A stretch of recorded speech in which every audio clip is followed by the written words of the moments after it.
right, over the past 6 weeks, we've been talking about comebacks. Do you know who made a comeback? Patrick Mahomes and those Kansas City Chiefs in that Super Bowl last weekend. I can't believe that joke is not getting me thrown out of this place. Thank you so much for your grace. In all seriousness, if you want to see a comeback in your own life, it's got to begin with desire. It's got to begin with something that is burning deep inside of you that tells you that something here is wrong and that you were meant for more than this. But desire isn't quite enough. Pretty close to our comeback journey, we've got to recognize that that there's a reality out there, that we are part of the problem. Yes, unless we are truly victims, we are at least a part of the reason why we are where we are now. And because we are a part of the problem, comebacks require help. Where does our help come from?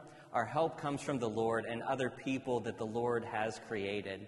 This could look like a support group. This could look like a 12-step program. Could look like therapy. It could look like any number of means. But if you got yourself into the mess, you're probably not going to be able to get yourself out of the mess without a supportive community and a whole lot of prayer. And what we find is that even though we're getting help, we're still going to fail. We're going to have to try again and fail again. That's when we've got to acknowledge that comebacks require persistence. They require us to scratch and claw our way to being transformed into the people that God has called us to be. And guess what? You can't claim that comeback until you are showing signs of genuine change. Yes, comebacks require signs of genuine change. You can't simply claim that you've made a comeback, but you got to show it. People have seen who you are. People have seen the things that you have done. So it's up to you to prove it to them that you are actually changing. But even though you are experiencing some of those signs, comebacks won't last without maintenance. They won't last without some intentional acts of keeping up with the changes that you've set out to make. They won't last without some accountability, without some people in your lives who are willing to hold you accountable, who will ask you the questions, who will ask you the tough questions to ensure that you are staying true to the intentions that you have set. There's almost no hope of sustaining that comeback without that level of accountability in your life. All right, so that's a very brief recap of what we've been talking about for the past 6 weeks, but here's the surprise ending. I don't think that comebacks are necessarily the best thing. Yes, I know that we've just spent the past 6 weeks talking about this, and yes, I do still believe everything that we've been talking about over these past 6 weeks. However, comebacks aren't necessarily the best thing, because as their name implies, it means that you are getting back to something that you have done before. And so what happens if you've never done those things before that you want to do now? What happens if you've never been that person before that you would like to be now? That's when we've got to acknowledge that transformation is even better than a comeback. Being transformed by God's power working in your life is so much better than getting back to who you used to be or something that you used to do. Say you want to work on your relationships. That's great if they used to be good, but can you do more? Or say you want to be healthy the way that you remember used to being healthy. That's great, again, if you ever truly were that healthy, but can you do more than that? It's wonderful if you want to get back to some sort of bygone era, but can you do more than that? Can you give in to God's transformative spirit dwelling inside of you and becoming more than you've ever thought or imagined? We have a tendency to say we need to get back to, And this phrase has always been common in the church, probably because we are such a traditional and a historic organization. It's been very common for churches everywhere to say we need to get back to, and this refrain has been especially popular over the past year or so of us wanting to get back to the way things used to be before the pandemic. But it's really challenging for us to get back to something of the past because we often fail to recognize the harm that was actually a part of that bygone era.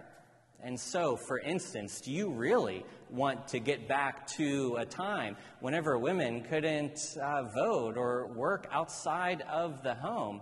And you know, there are many churches where women still can't do what I'm doing right now. Not that they can't do it, but just that they're not allowed to do it. Do you really want to get back to a time whenever being gay is a capital offense? Do you want to get back to a time whenever people of color can be forcibly relocated, legally discriminated against, or even owned as property? Do you want to get back if it means all of that additional baggage that maybe we've forgotten about? So rather than going back, seek transformation. Seek the new beginning that God has for us.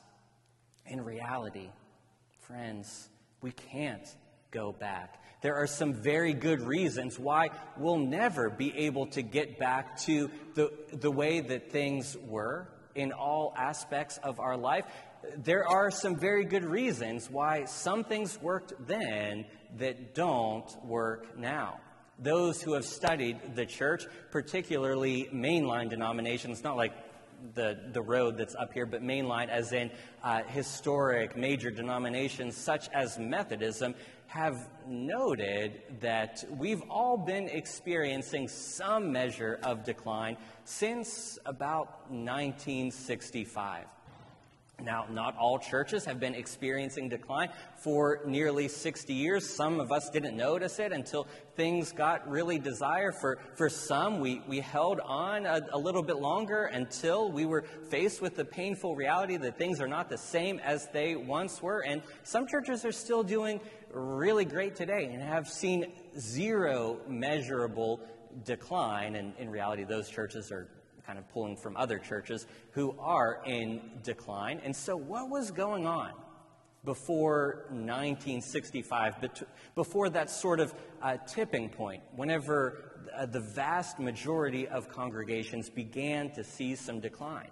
Well, we were shaped by the Great Depression, and we were shaped by World War II into a people that have possibly never been as cohesive as they were right then in that particular time and place. Yes, we took that mixture of the resilience that it took to get through those really tough times. We took that with that winning feeling that we had and the baby boom, and we did well.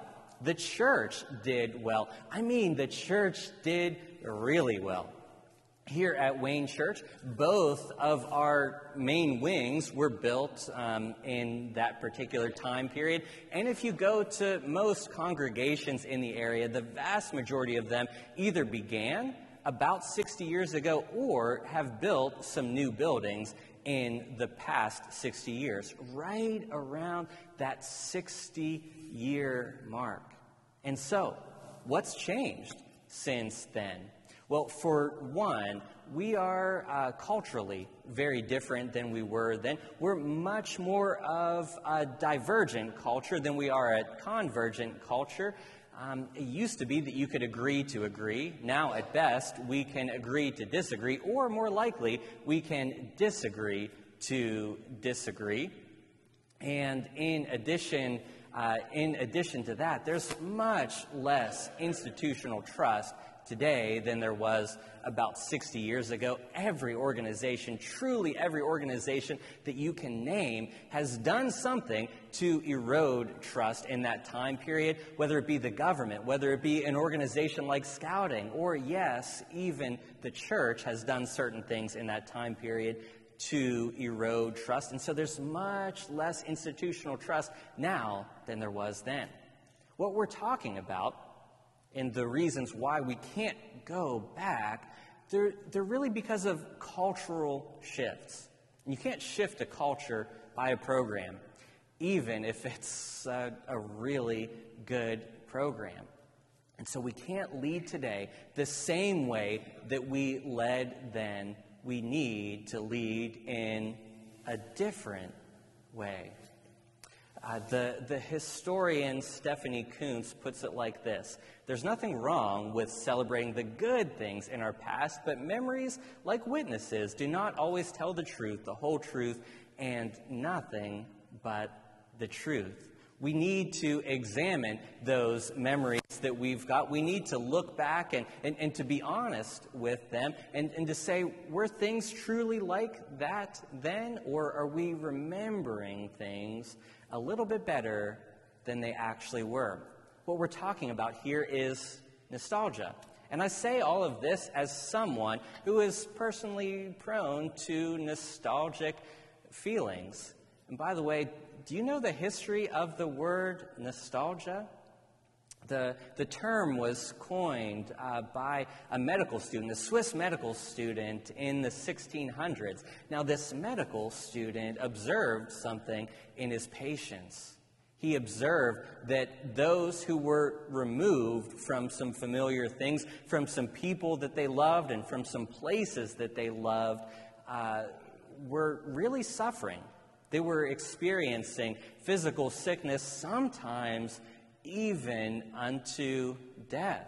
And so he coined this term nostalgia to see the phenomenon that was going on in his patients. And do you know that it's only been about 200 years that nostalgia hasn't been considered a psychiatric disorder? And again, I say this as someone who is prone to nostalgia, who is prone to looking back and to remembering things as possibly a little bit better than they actually are. So, if we can't go back, and if we might not even want to go back, if we were honest with the reality of the way that things used to be, where does that leave us as a church? Well, it leaves us squarely on this very special day in the life of the church. If you were paying attention to the children's message earlier, you heard Christine say that today is actually a church holiday, albeit a lesser-known one. It's called Transfiguration Sunday. Now, Transfiguration Sunday is about bridging the gap between the glory sightings of Christ that we have seen in this season of Christmas and of Epiphany, and bridging the gap between that and Lent. You see, we have seen through glorious pronouncement of the angels that Jesus would be born. We've told that story, and we've also told the glorious story of Magi being led to the Christ child by a star. And we even told the glorious story of the Spirit of God descending upon Jesus at his baptism. One more glory sighting to behold before the suffering and death that's part of our Lenten journey. And that is today with the story of the Transfiguration, of Jesus transformed right before his disciples' eyes, and Bruce is going to read us that story.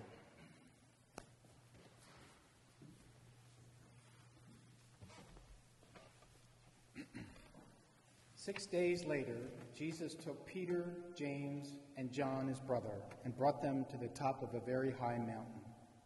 He was transformed in front of them. His face shone like the sun, and his clothes became as white as light. Moses and Elijah appeared to them, talking with Jesus.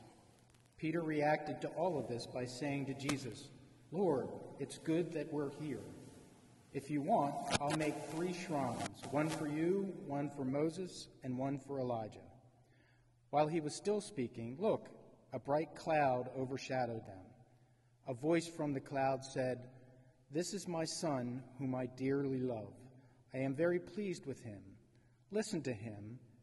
Hearing this, the disciples fell on their faces, filled with awe. But Jesus came and touched them, "Get up," he said. "Don't be afraid." When they looked up, they saw no one except Jesus.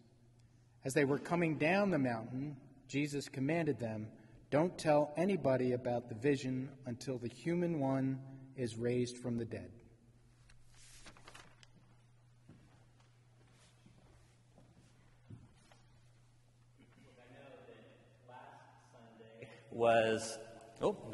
I know that last Sunday was Super Bowl Sunday, but wasn't that a super picture that Bruce just painted to us from Matthew's Gospel? This picture of Jesus transformed right before the eyes of his disciples. You see, he took just a select few. We can call them the executive committee of his first followers up on top of a mountain. And while he was talking with them, Jesus changed.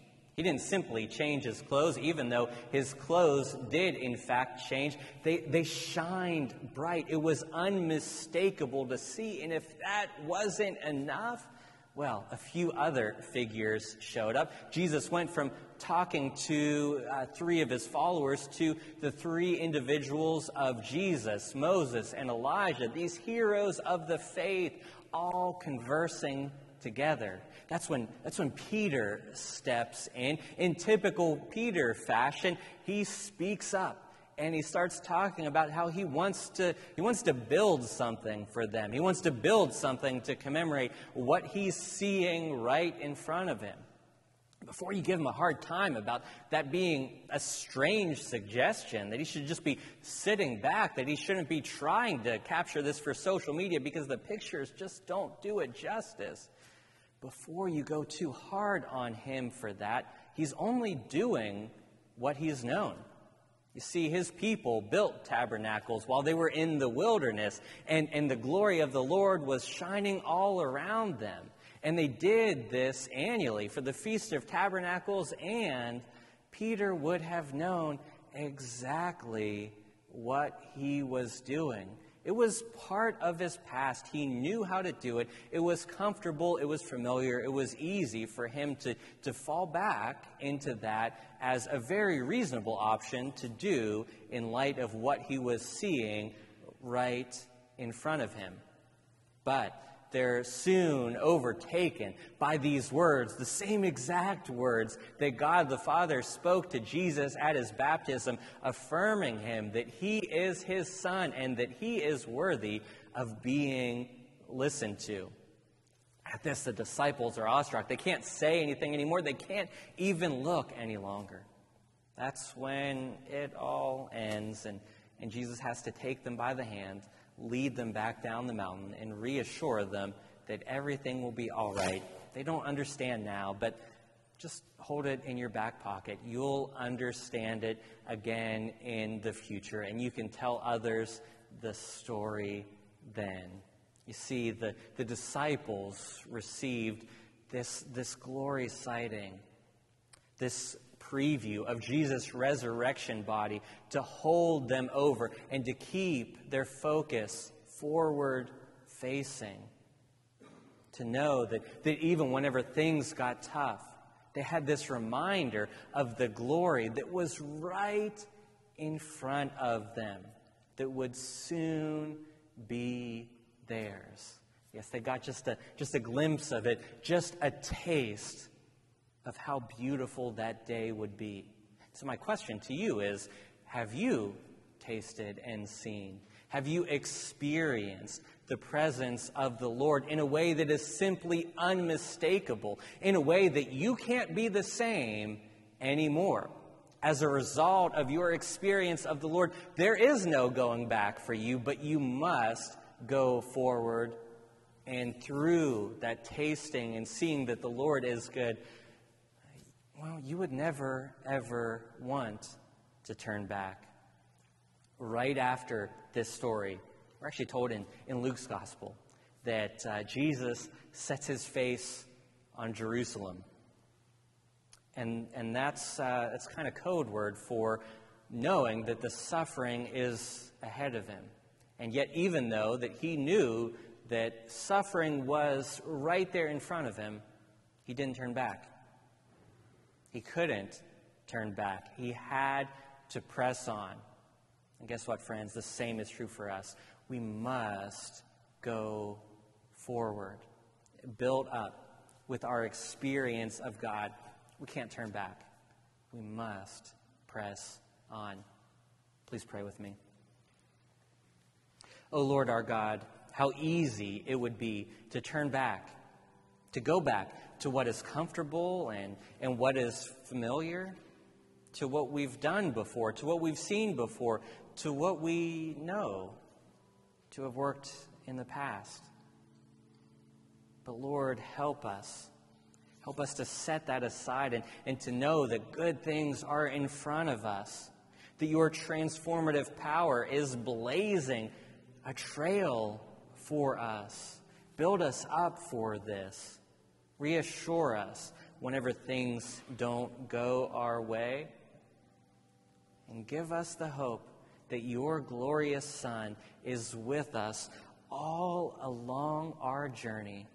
It's in his name that we pray this as we join with countless followers of you from all around the globe praying, Our Father, who art in heaven, hallowed be thy name.